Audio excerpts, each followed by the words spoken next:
For weeks, a fragile truce had been holding across this entire war, imperfect, tense, but holding. Then, in the span of about 24 hours, Iran fired on 3 separate commercial ships in the Strait of Hormuz. And within hours, the President of the United States said the words every analyst watching this conflict had been waiting to hear. He considered the truce to be over. Tonight, we're going to show you exactly what happened during those 24 hours, why multiple sources now suggest the American military had already been quietly preparing for exactly this kind of opening for weeks before it actually arrived, and why Iran's decision to fire on those ships might end up being remembered as the single costliest miscalculation of this entire war. You would think, after everything this war has already cost both sides, that Iran's military leadership would have learned to avoid handing the United States an easy, defensible justification for renewed strikes. Instead, on July 6th and 7th, Iranian forces fired on 3 commercial vessels transiting the Strait of Hormuz, a direct violation of the Memorandum of Understanding both governments had signed only weeks earlier, specifically to keep that exact waterway open and stable.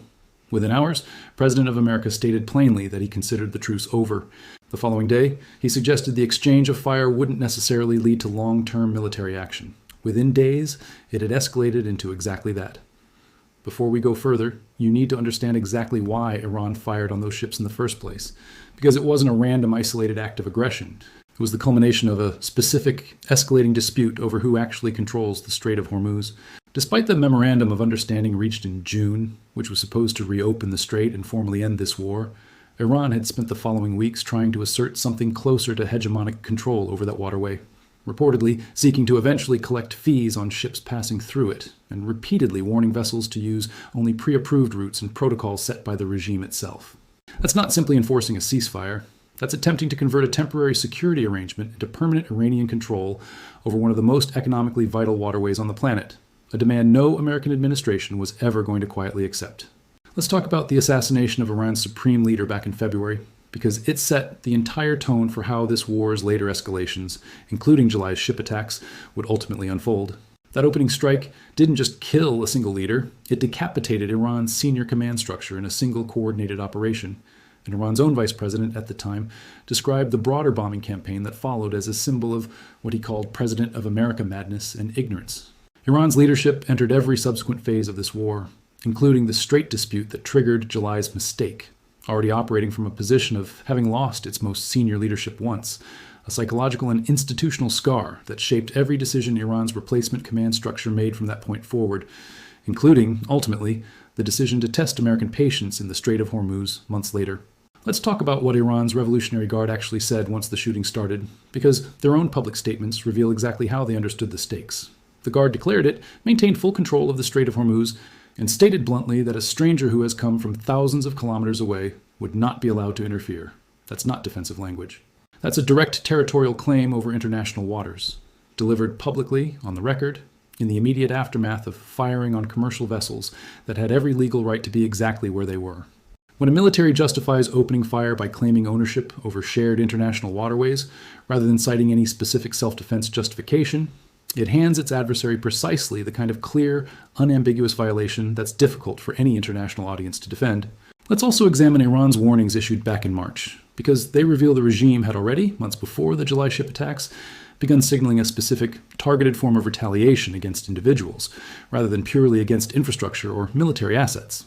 Iran's armed forces spokesman warned American and Israeli personnel that Tehran was actively tracking the movements of officials, commanders, and pilots, even outside active conflict zones, explicitly stating that public and recreational locations would no longer be considered safe for them. That specific threat, issued in March, tells you the regime had already begun preparing a posture of extended personalized retaliation well before the Strait dispute escalated in July, a pattern of increasingly personal, targeted threats that provides important context for how seriously to weigh the Guard's subsequent claims of full control over the Strait months later. Now, let's talk about what happened next, because the American response arrived with a speed and coordination that suggests far more preparation than a purely reactive scramble would typically produce. That blockade, combined with continued American strikes on Iranian assets whenever the ceasefire wavered, represented exactly the kind of sustained economic strangulation that would motivate any government to search for leverage elsewhere. And the Strait of Hormuz, the one asset Iran could still physically threaten without requiring functioning air defenses or an intact senior command structure, understandably became the target of that search. Let's connect this directly to something we've covered in detail before, because the timeline here matters enormously. Reports from early August confirmed that the United States and Israel had already been planning what multiple sources described as one of the harshest bombing campaigns to date against Iran's energy infrastructure, with strikes potentially beginning that same weekend, specifically targeting power plants and refineries. That planning was already underway, already coordinated between Washington and Israel, already awaiting only final presidential authorization before Iran's attacks on those 3 commercial ships even happened. Iran didn't hand the United States a reason to start planning renewed strikes. It handed the United States the political cover to finally execute a campaign that was already sitting, fully prepared, waiting for exactly this kind of justification. Let's talk about the earlier May 7th strikes, because they represent a direct preview of exactly the same pattern playing out on a smaller scale months before the July ship attacks made it far more consequential. Back in early May, the United States conducted airstrikes on southern Iran and Tehran specifically in response to Iranian targeting of American warships during Operation Project Freedom and the broader naval blockade standoff, an operation that itself followed Iranian mine-laying and small boat attacks in the Strait. That earlier episode shows this exact cycle. Iranian provocation in the Strait followed by American retaliatory strikes had already played out once before July, meaning Iran's leadership had direct, recent personal experience with exactly how quickly and forcefully Washington would respond to Strait-based aggression, making the decision to repeat a similar gamble in July even harder to explain as an unforeseeable miscalculation. Let's put that specific sequence in front of you plainly, because it's the entire thesis of tonight's story. A military campaign against Iran's energy infrastructure, weeks in the planning, coordinated at the highest levels between 2 governments, sitting ready for execution. And then Iran, in the middle of exactly that quiet preparation, chose to fire on 3 commercial vessels in a dispute over control of the Strait, handing Washington the single most useful kind of justification available, a direct, unambiguous, easily documented violation of the very agreement meant to keep this war from reigniting. If American military planners were, in fact, waiting for precisely this kind of opening, Iran couldn't have handed them a cleaner one. Let's talk about Ukraine's unusual role in this entire conflict, because it adds an international dimension to July's escalation that's easy to overlook amid the more immediate regional coverage. Ukraine, already fighting its own full-scale war against Russia, had accused Iran for years of supplying Shahed drones to Moscow, and Ukrainian President Volodymyr Zelensky explicitly framed the American action against Iran as a necessary response to that regional aggression. Following the earlier suspension of direct U.S. military aid to Ukraine, American officials had actually requested Ukrainian help defending against Iranian-designed drone attacks, with Kiev confirming it would send military experts to the Gulf region. That kind of cross-conflict cooperation, Ukraine assisting American efforts against Iran specifically because of Iran's drone support for Russia, meant the July escalation didn't just affect the immediate region, it rippled directly into a completely separate ongoing European war, adding yet another layer of complexity to how seriously Iran's miscalculation in the Strait ultimately reverberated far beyond the Gulf itself. Let's talk about how Iran's economic and infrastructure pressures likely shaped this specific miscalculation, because understanding the pressure Iran was under helps explain why its leadership took a risk this significant. We've documented extensively how Iran spent this entire summer managing a collapsing electricity grid, industrial production slashed by as much as 90% in key sectors, and a naval blockade that had already cost the country close to $5 billion in lost oil revenue by early May alone. A government facing that level of compounding economic pressure has genuine incentive to try reasserting control over the one asset still generating meaningful leverage, the Strait of Hormuz itself, even if doing so risks provoking exactly the kind of renewed military response that ultimately followed. Sometimes the riskiest decisions get made not out of confidence, but out of desperation. A government trying to claw back leverage it can feel slipping away on every other front simultaneously. Let's also talk about the broader pattern of international reaction to this war, because it provides essential context for understanding just how much diplomatic capital Iran's July decision actually cost it. Tracking the global response to this conflict since its February opening shows a consistent division. Countries that supported the U.S.-Israeli strikes, countries that condemned Iran's counterattacks, and a smaller group expressing mixed reactions or calling generally for peace without assigning clear blame to either side. Commercial ship attacks specifically have historically proven capable of shifting exactly that middle group of hesitant, mixed-reaction countries toward firmer condemnation, since threats to neutral commercial shipping affect economic interests, far beyond the immediate combatants in a way that military-to-military strikes simply don't replicate to the same degree. Let's widen the lens and look at what happened once this specific mistake set the broader pattern of escalation back in motion, because it didn't stop with a single wave of strikes. On August 17th, the 60-day window established under June's Memorandum of Understanding, The same document Iran had already been testing the limits of before the July ship attacks expired entirely without a deal, and both capitals dismissed the deadline as effectively meaningless. Iran's foreign ministry spokesman stated that what he called gross American violations of the memorandum's terms had rendered the deadline entirely moot, and confirmed Iran's forces stood ready to respond if attacked. Meanwhile, the President of America told Fox News that Iran should, in his words, put up the white flag of surrender, adding that he was in no hurry and operating on no particular timeline. Let's talk about the timing pressure sitting underneath the American planning specifically, because it reveals just how carefully calculated the eventual response to Iran's ship attacks actually was once the justification arrived. Reports on the energy infrastructure campaign planning noted specific discussion around trying to conclude the strikes before financial markets opened on a Monday, reflecting genuine concern within the administration about how the bombing campaign might affect both American and global economic conditions. That's a remarkably specific, market-conscious level of tactical planning, the kind of detail that only emerges when a strike package has already moved well past the conceptual stage into genuine operational scheduling, reinforcing just how far along this campaign already was, before Iran's own decision in the Strait ultimately provided the political cover needed to pull the trigger on it. Let's talk about the specific, almost startling detail that emerged from that same set of statements, because it reveals just how far this conflict's collateral pressure has already spread beyond the two primary combatants. President of America threatened to bomb Oman, the mediator running the only functioning diplomatic track left in this entire war, if the country got in the way in the Strait of Hormuz, reportedly telling Fox News in blunt terms that Oman had not behaved very well and would face serious consequences if it continued to interfere. Think about what that threat actually represents. The one government that has spent months trying to broker peace between Washington and Tehran, hosting the negotiations, building the only safe corridor framework anyone has proposed, is now being publicly threatened by the American president himself, a sign of just how thoroughly Iran's July miscalculation reshaped the entire diplomatic landscape surrounding this war, dragging even neutral mediators into the line of fire. Let's talk about how this pattern connects directly to the missile defense weaknesses we've documented extensively in previous coverage, because Iran's July decision arrived at a moment when its own defensive capabilities were already severely compromised. A country whose air defense network had already suffered repeated, well-documented failures against Israeli and American stealth aircraft was choosing, in the exact same window, to escalate against the most powerful navy on Earth, in the one waterway, where Washington's overwhelming military advantage was arguably most concentrated.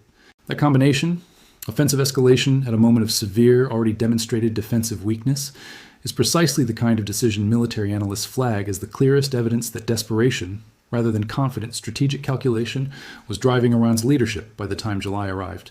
Let's talk about the human cost sitting behind all of this renewed escalation, because it connects directly to the compounding pressures we've documented throughout this entire series. Regional reporting describes Iranians as facing what's been called limited options, as the war with the United States continues choking the country's economy, a direct consequence of the strikes, the blockade, and the broader collapse of the diplomatic track that followed Iran's own decision to fire on those 3 ships in early July. Every additional week this conflict grinds on without resolution adds to an economic and infrastructure toll already stretched to its breaking point, a toll ordinary Iranians bear directly regardless of which government's miscalculation triggered any specific new wave of strikes. Let's also look at how this specific miscalculation compares to Iran's own historical playbook in the Strait, because it's not the first time Tehran has tested this exact form of leverage, even if July's version proved unusually costly. Iranian naval forces have a documented history stretching back years of warning against what they call computational errors or provocations by American forces operating in the Persian Gulf and Strait of Hormuz, rhetoric that has repeatedly framed any American presence in these waters as inherently provocative regardless of its actual conduct. That well-worn playbook, warn first, then act if the warning goes unheeded, may have given Iranian commanders false confidence heading into July, a belief that the same pattern of rhetorical escalation followed by limited survival retaliation that had worked, or at least avoided catastrophe, in previous years would hold again this time, despite the dramatically different, far more devastated position Iran's broader military found itself in by the summer of 2026. Now, it would be irresponsible not to give you the other side of this, because Iran's own justification for its actions in the Strait deserves a fair hearing, even if it ultimately doesn't hold up well under scrutiny. Iran's foreign minister has argued publicly that the United States has consistently exploited unrest and crisis moments to push the region toward wider war, framing Washington's rhetoric and posture as the true driver of escalation rather than any specific Iranian action. Under that reading, Iran's attempt to assert control over shipping routes through the Strait wasn't reckless aggression. It was a legitimate response to a memorandum of understanding that Iran believes the United States never intended to honor in good faith, testing its limits before Washington could unilaterally abandon it anyway. But here's where that argument runs into serious difficulty. Even if you accept that the United States approached this memorandum with less than full sincerity, firing on 3 commercial vessels, ships with no direct connection to any military dispute, whose only crime was transiting international waters, Iran had unilaterally decided required its permission is a fundamentally different category of action than diplomatic bad faith. It's not a proportionate response to broken promises. It's an act that any international observer, regardless of their sympathy toward Iran's broader grievances in this war, would struggle to defend as anything other than a direct physical escalation against neutral commercial shipping. That's precisely the kind of action that costs a government international sympathy fastest, and precisely the kind of justification a military looking for a green light doesn't have to work very hard to sell to its own domestic and international audience. One more thread worth adding before we move toward how this plays out, and it concerns exactly how Iran's own domestic protest movement complicated its leadership's decision-making heading into this specific escalation. Iran's foreign minister had, months earlier, accused the United States of exploiting unrest inside the country to push the region toward wider war, describing protests that began peacefully before being hijacked by what he called foreign and domestic terrorist actors, prompting a violent crackdown and a near-total internet shutdown. A leadership simultaneously managing internal unrest severe enough to require that level of domestic repression, while also trying to project strength internationally through the Strait dispute, faces a genuinely difficult balancing act, one where the temptation to demonstrate external resolve, even at real risk, can become harder to resist precisely because domestic legitimacy already feels shaky on other fronts. It's worth pausing to explain exactly why commercial ship attacks specifically carry this much diplomatic weight, because the distinction matters enormously in how conflicts like this one actually unfold politically. A strike on a military vessel, however escalatory, exists within an accepted framework of combatant versus combatant engagement that most governments, even those sympathetic to Iran's broader position, can contextualize as part of an ongoing war. An attack on unarmed commercial shipping crosses into a different legal and moral category entirely, threatening the global economic interests of dozens of countries with no direct stake in the underlying Iran-US-Israel conflict at all. That's exactly why attacks on commercial vessels have historically proven so effective at shifting international sympathy away from whichever side initiates them, and exactly why Iran's decision to fire on 3 such ships in a single 24-hour window represented such a consequential, avoidable error. Before we go any further, it's worth being honest about one more layer of uncertainty specific to this story, because attributing a single, clean motive to any government's wartime decision-making almost always oversimplifies a messier internal reality. It's entirely possible Iran's decision to fire on those 3 ships wasn't a single, coordinated strategic choice at all, but the product of internal disagreement between more cautious and more hardline factions within a leadership structure we've already documented as under significant internal strain and surveillance. If that's closer to what actually happened, July's miscalculation may represent less a calculated gamble by a unified command structure and more a symptom of exactly the kind of fractured, pressured decision-making we described in our previous coverage of Iran's generals operating under unprecedented psychological strain. Let's talk about what the US military was waiting for actually means in concrete, verifiable terms, rather than treating it as pure speculation. We know from CBS News reporting citing multiple sources that American and Israeli officials had already coordinated an energy infrastructure strike plan weeks before the ship attacks occurred, with discussion even focused on timing strikes to conclude before financial markets opened on a Monday, a level of tactical planning detail that doesn't happen without extensive prior preparation. We know Central Command's response to the July ship attacks arrived with the coordinated speed and scale of an already rehearsed operation rather than an improvised one. And we know that within weeks of the ship attacks, the broader campaign against Iran's economic and infrastructure targets that had reportedly been sitting ready for authorization finally moved forward at full scale. Each of those facts, independently documented, points toward the same underlying conclusion. Iran's decision to fire on those ships didn't create the American response. It simply provided the final justification for a response that appears to have already been substantially prepared. Let's tour how different parts of the international community reacted to this specific sequence of events, because the response pattern itself tells you how widely Iran's miscalculation was actually read. Countries that had expressed mixed reactions or called for peace throughout earlier phases of this war showed less patience. Once commercial shipping became a direct target, a shift reflected in how quickly international shipping insurers and maritime authorities responded with new advisories and rerouting recommendations following the July attacks.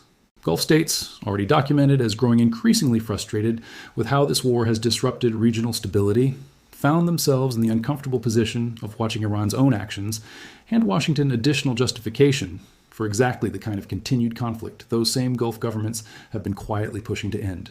Let's talk about this specific pattern of Iranian military rhetoric that preceded this exact moment, because it wasn't the first time Iranian commanders had signaled they understood the risk of exactly this kind of escalatory miscalculation, even while ultimately proceeding anyway. Iran's own top military commander had previously praised the country's aerospace forces for their earlier missile counterstrikes, while explicitly warning that any repeated mistake would be met with an even stronger response.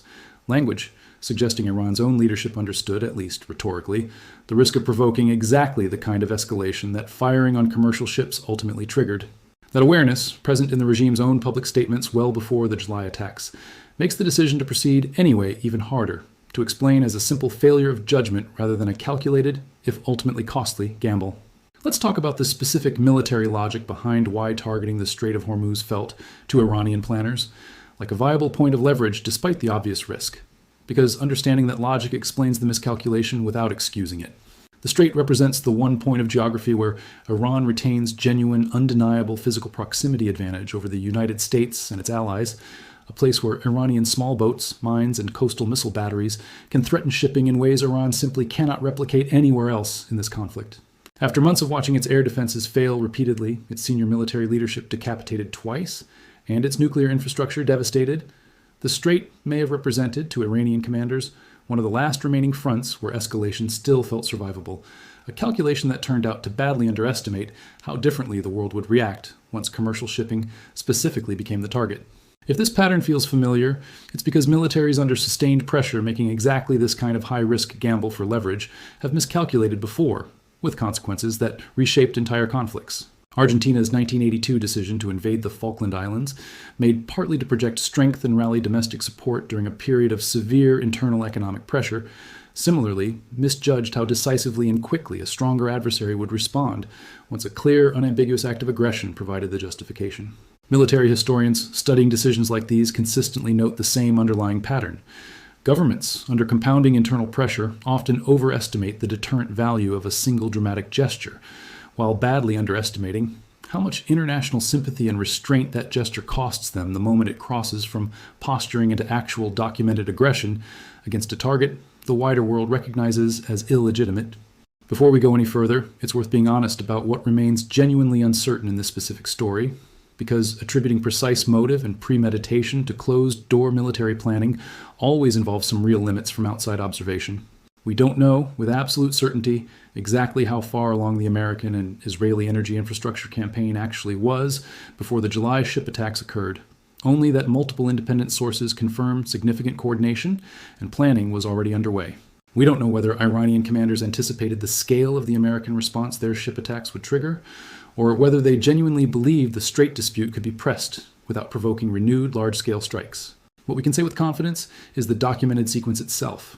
Extensive American and Israeli strike planning already underway, followed by Iran's attacks on commercial shipping, followed within weeks by exactly the kind of heavy retaliatory campaign that planning had reportedly been preparing for. So where does this actually go from here? If the current standoff eventually forces both governments back toward genuine negotiation, despite the expired memorandum and the mutual accusations of bad faith, Iran's July miscalculation in the Strait may end up remembered as a costly but ultimately survivable setback in a war that still found its way toward eventual resolution. That's clearly the outcome regional mediators, Oman chief among them despite the threats now aimed at it directly, continue working toward. But if the pattern of escalation that followed, the collapsed deadline, the threats against Oman itself, the renewed strikes on energy infrastructure, continues compounding without any genuine diplomatic breakthrough, Iran's decision to fire on those 3 ships in early July may end up remembered as the single moment this war's already fragile de-escalation track became effectively unrecoverable, the mistake that handed Washington exactly the justification it had been waiting for to abandon restraint altogether. If you want to track where this specific chapter actually heads next, there are a handful of concrete signals worth watching, rather than reacting to the next dramatic headline alone. Watch whether Oman's mediation role survives the direct threat leveled against it, since the loss of the only functioning diplomatic channel in this entire war would represent a genuinely critical turning point, regardless of what happens militarily in the meantime. Watch whether Iran attempts any further unilateral assertions of control over shipping in the Strait. since a repeat of the exact behavior that triggered this latest escalation would confirm Iran's leadership either didn't fully absorb the lesson of July or concluded the gamble was still worth taking despite its costs. And watch whether the energy infrastructure campaign that was reportedly already prepared before the ship attacks continues expanding in scope, since that would represent the clearest confirmation that American military planning is now operating from a position of already built momentum rather than case-by-case reactive decision-making. One final detail worth sitting with before we close. Every thread running through tonight's story, the earlier May strikes previewing this exact pattern, the market-conscious timing of the energy campaign, Ukraine's unusual role in the broader coalition against Iran, the internal protest pressure squeezing Iran's leadership from within, was already scattered across separate reports. Most casual coverage of this war never fully connects. None of it required special access. It simply required tracing a single 24-hour window in July back through everything that came before it and everything that followed after. Let's go back to where we started. A fragile truce, holding for weeks, and then, in the span of about 24 hours, 3 commercial ships fired on, a president declaring the truce over, and a military response that arrived with a speed and coordination suggesting far more preparation than any purely reactive scramble would typically produce. We told you this might be remembered as the costliest miscalculation of the entire war, and everything we've walked through tonight explains exactly why. This isn't simply a story about one bad decision triggering one predictable response.